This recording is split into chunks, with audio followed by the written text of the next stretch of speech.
વતી બેનશ્રીઓની પોતાની કામગીરીને સન્માનિત કરવા જઈ રહ્યા છે. રસીલાબેન દીવાનભાઈ વસાવા વોકરા ગામમાં બેનશ્રીએ સગર્ભા માતા અને ડિલિવરી ની જે સેવા છે એને સુંદર મજાની ફરજ બજાવ્યા બદલ આપણે મની સાહેબના હસ્તે સન્માનિત કરવા જઈ રહ્યા છે. તો બેનશ્રીને આગળ આવીને પ્રમાણપત્ર અને પ્રશસ્તિ પત્ર સ્વીકારવા માટે આગળ આવવા વિનંતી. પોતાના જીવનની અંદર શ્રેષ્ઠ આ એક ક્ષણ ઊભી છે ત્યારે આપણને બધાને સન્માન કરી રહ્યું છે.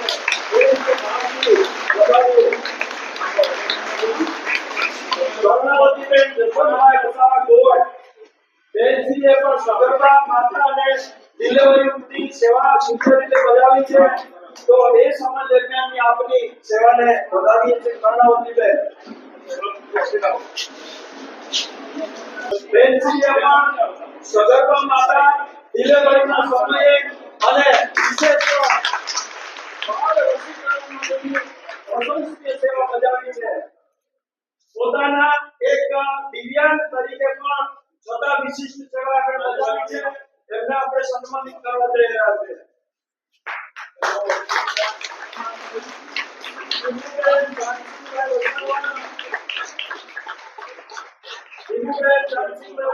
વાડી સગર્ભા માતા ડિલિવરી અને બાળ રસીકરણ પ્રત્યે એમણે એક વિશિષ્ટ કામગીરી કરી છે. એને આપણે સન્માનિત કરવા જઈ રહ્યા છે.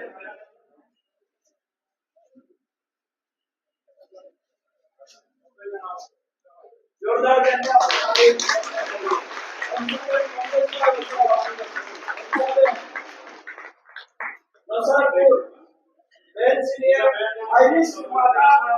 સિવિલ રિપોર્ટ કરીને ડિલિવરી કરાવવા માટે આગળ ઉંમરમાં પણ પ્રશંસનીય કામગીરી બજાવી છે.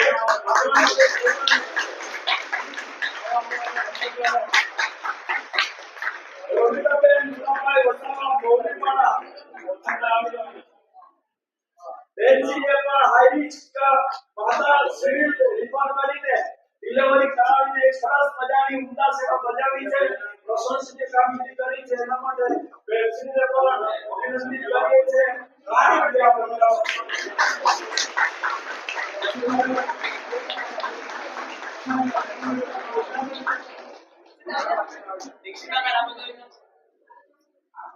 દીક્ષિતાબેન જોરદાર તાળીઓ આપણે લગાવીએ.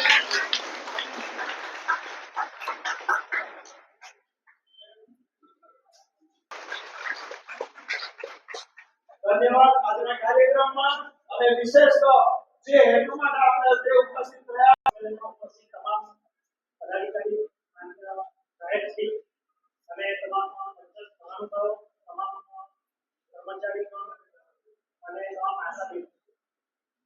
આશા સંમેલન એ એક આપણે ગેટ ટુગેધર કે આપણે એકબીજાને પરિચયમાં આવીએ. આપણે જે સારી કામગીરી કરી છે જે આશાબેનમાં આખા વર્ષ દરમિયાન આરોગ્યલક્ષી જે જહેમત ઉઠાવી અને માતૃ કલ્યાણ અને બાળ કલ્યાણ માતા અને બાળકોના સ્વાસ્થ્ય અને આરોગ્યલક્ષી ચિંતા કરી અને જે બાળ મરણ અને માતા થતા એના અટકાવવા માટે પાયાના રૂપે આપણી આશાબેન જે કામગીરી કરતી રહેતી હોય છે કે ગ્રામ્ય કક્ષાએ કે કોઈ પણ રાત્રે હોય કે દિવસ હોય, કોઈ પણ વાતાવરણ હોય, કોઈ પણ ઋતુ હોય, તો તમામ આપણી આશાબેનો એક સ્થાનિક કક્ષાએ આરોગ્યલક્ષી સેવા પૂરી પાડવા માટે હંમેશા તત્પર રહેતી હોય છે. તો એના થકી જે પણ સેવાઓ આપવામાં આવે છે તો એમાં એમને આપણે પ્રોત્સાહિત રૂપે આપણે સંમેલનનું આયોજન કરેલું હોય છે.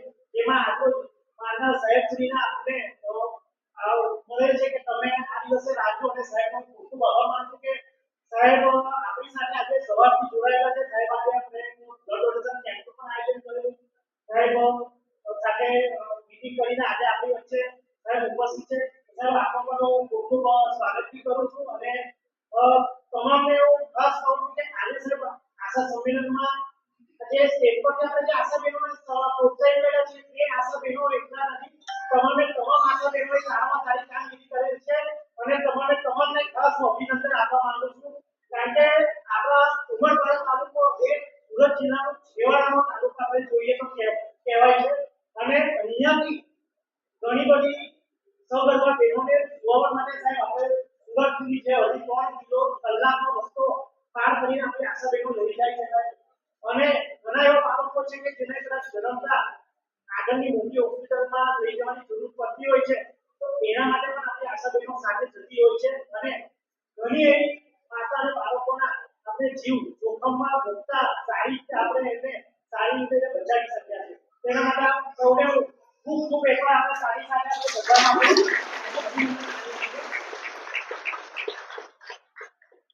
તમામ આશા બહેનો થકી સર આપણે આખા ગુજરાતનો અને જોઈએ તો સર 12 અને માતા દર જે 120 હતો તે આજે આપણે 59 પર માતા મરણ દર લાવી શક્યા છે. અને આપણે જે તરફ આજે ગુજરાતમાં આપણો 21 થઈ ગયો છે, એ આખા ગુજરાતની તમામ આશા બહેનો થકી આ કામગીરી થયેલ છે. એના માટે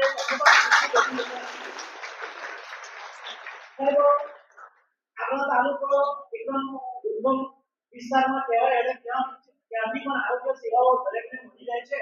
એના માટે તમે ખાસ હાજર છો. જેના થકી ગયા વર્ષે આપણા 12 મરણ ગુજરાત રાજ્ય કરતા પણ સાહેબ આવા વિસ્તારમાં 12 મરણ ઓછા થયા છે. અને ઘણા બાળકોને આપણે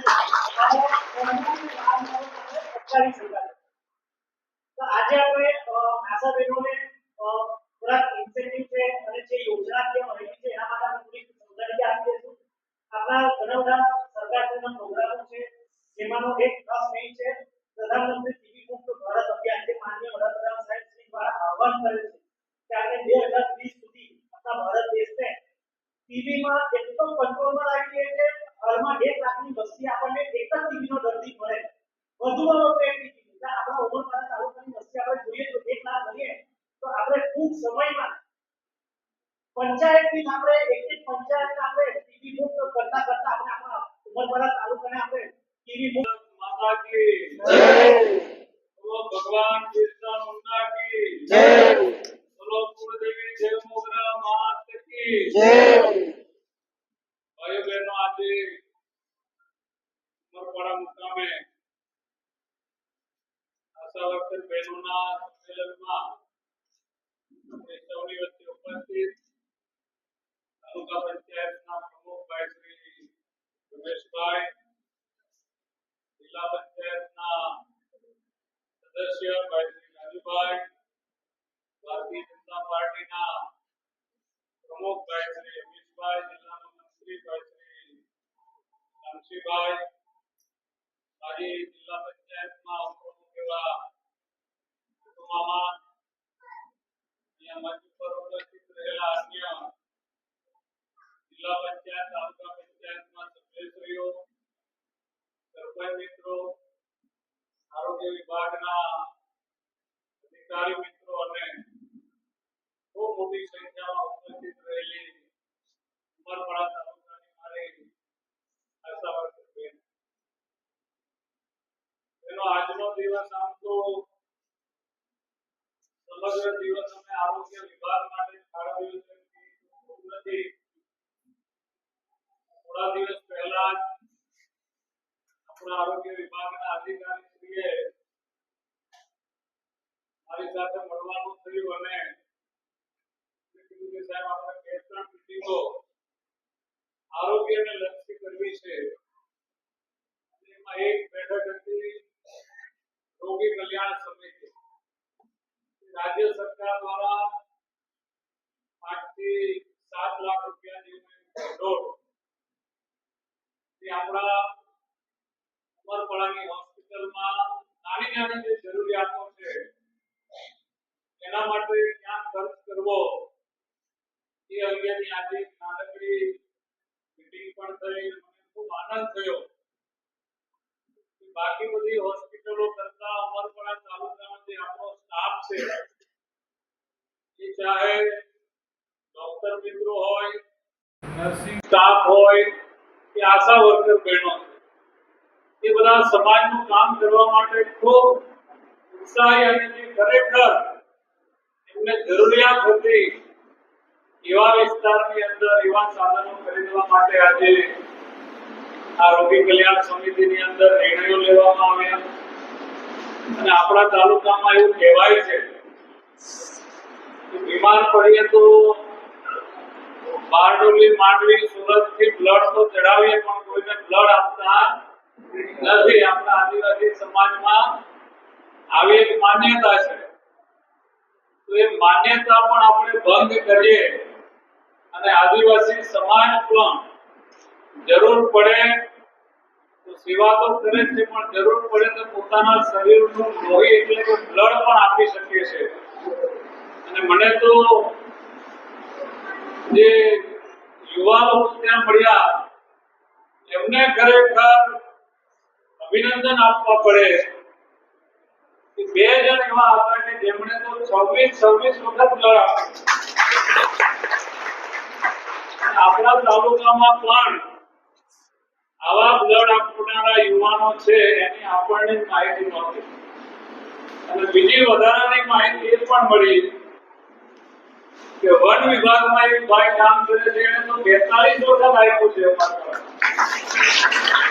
ઉંમરવાળાની અંદર આપણે બ્લડ આપતા નથી એમ કરીને આપણે કેમ્પ નહોતા કરતા, પણ આ બ્લડના દાતાઓ બીજા તાલુકામાં જઈને બ્લડ આપી આવતા હતા.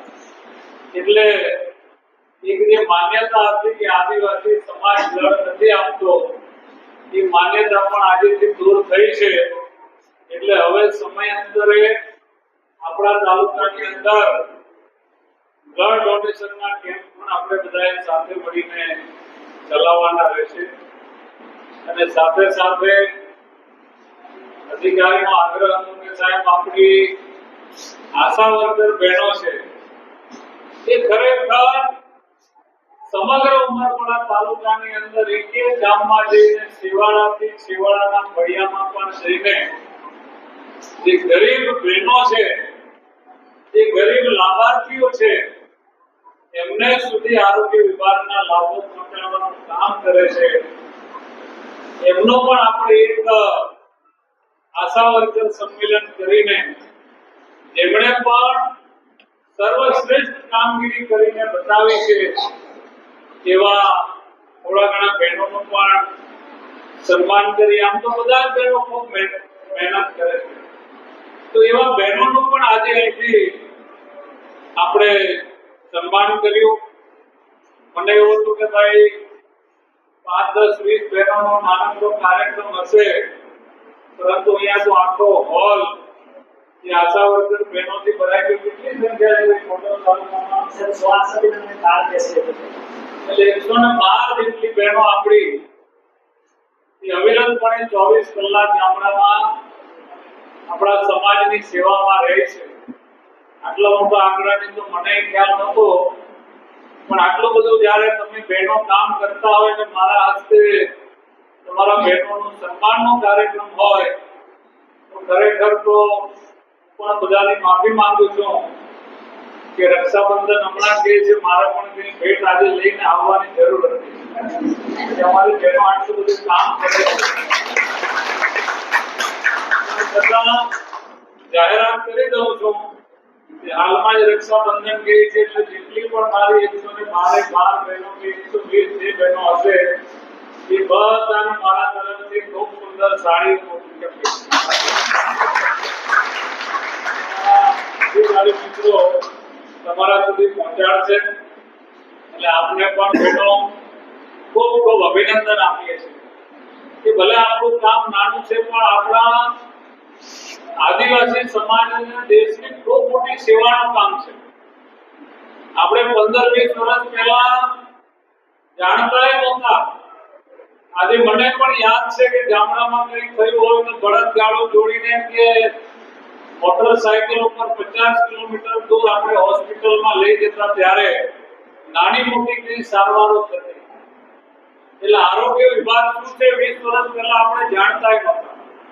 પણ આજે મને કહેતા આનંદ થાય છે કે આપણી ભારતીય જનતા પાર્ટીની સરકાર આવે ત્યારથી સમગ્ર અંબાજીથી લઈને ગામ સુધીનો આદિવાસી પટ્ટામાં આજે જે ગામડામાં રોડ રસ્તા નહોતા એ સમાજે તમામ 100% ગામડામાં ફળીએ સુધી આપણી સરકાર રોડ રસ્તા પહોંચાડવામાં સફળ થઈ. આપણે ભૂતકાળમાં બીજા તાલુકાઓમાંથી વીજળી લાવવી પડતી અને ચોમાસામાં તો અઠવાડિયા 10 દાડા સુધી વીજળી નહોતી આવતી. પણ આજે આ સરકારે આપણા તાલુકાની અંદર 4 થી 5 જેટલા શાસન ટીવી આપીને આપણને વીજળી પૂરી પાડી છે. આપણે શિક્ષણના ભૂખ્યા હતા, ગરીબોના દીકરા દીકરી બહાર જઈને ભણી શકતા નહોતા. આજે તાલુકામાં કેટલી બધી માધ્યમિક શાળાઓ, હોસ્ટેલો બાકી હતી તો કોલેજો, સૈનિક શાળા, એકલવ્ય શાળા, મોડલ શાળા, દીકરીઓ માટે સ્પેશિયલ ભીલવાડાની અંદર આદર્શ નિવાસી શાળા બની ગઈ છે. ભારત સરકારની CBSE ની આખી સ્કૂલ બીજી ભીલવાડામાં બની રહી છે. એટલે શિક્ષણમાં પણ આપણા સમાજને, આપણા દીકરા દીકરીને ભણાવવા માટે સરકારે જે ઇતિહાસમાં ક્યારેય કોઈ સરકારે નહોતું કર્યું એવું કામ એ સરકાર કરી રહી છે. અને બાકી હતું આપણા સમાજને સમૃદ્ધિ ક્યારે મળે?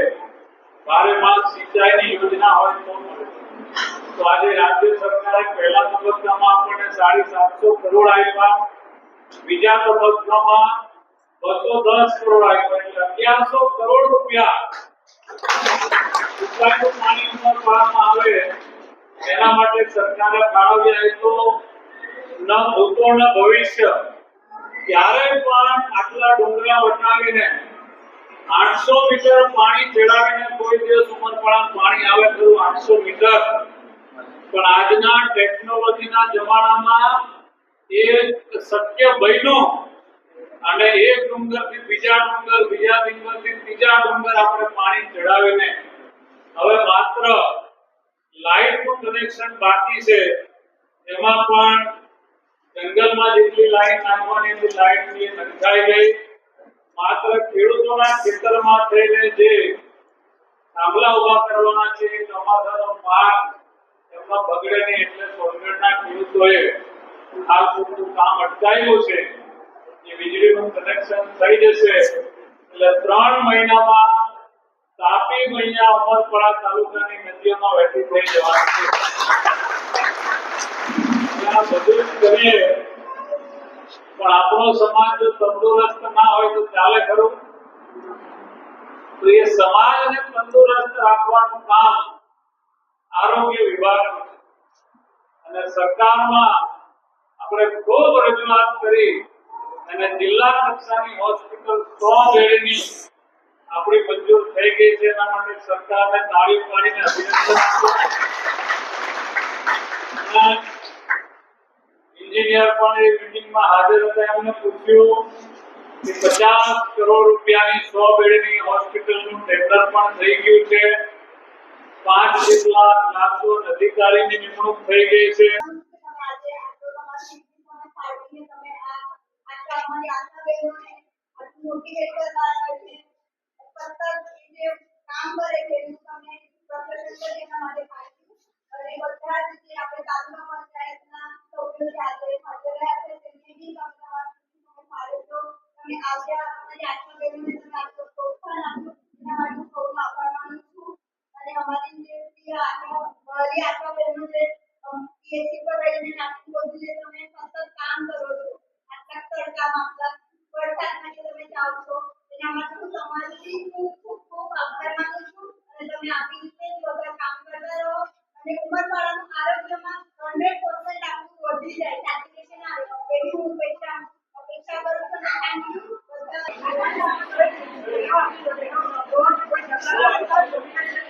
સરકારી જમવાની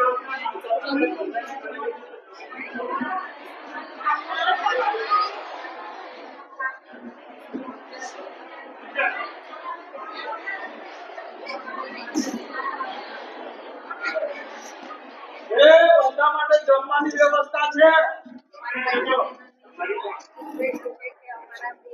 સ્વરુચિ નહીં, હા સુરુચિ. સ્વરુચિમાં પોતાની માન્યતા અલગ અલગ.